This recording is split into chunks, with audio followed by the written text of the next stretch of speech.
So sometimes you're going to be handed a surface that's described by an equation z as a function of x and y. And in that case, there is always an easy option for your parameterization. It might not be the best option, but one option that's easy to write down is you can always use r of x and y equals, let x be x, y be y, and you already know z is f of x, y. And this is valid over the projection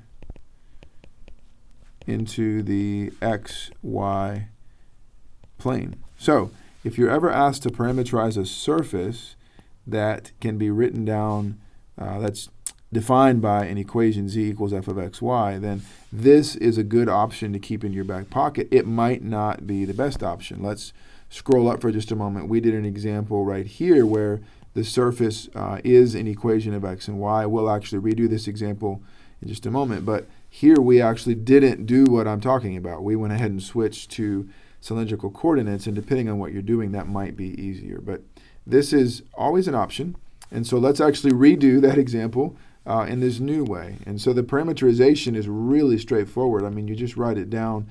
X is x, y is y, z in this case is x squared plus y squared.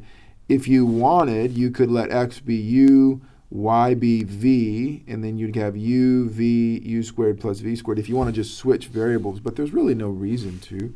It doesn't really matter. And now what's the projection here? Well, when z is 1, you get the unit circle. So this guy up here is the unit circle. That's going to be the projection down here. So this is valid for x squared plus y squared inside of that less than or equal to 1. Or if you want, we can draw a picture, and we get our unit circle, and it looks like that. So you are allowed to pick any x, y you want inside this circle, and when you plug it into this parametric function of two variables, you're going to land somewhere on this cone. And so just to keep in your minds, right, we had a rectangle before when we did it, the other parameterization.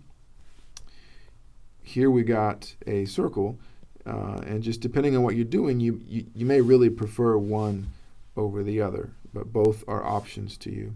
Another example, what if we want to parameterize this plane that lives in the first octant? So I've gone ahead and sketched a picture of the plane for you, and the point is you can solve for z. So you can write this plane as z equals 8 minus 2x minus y all over 4.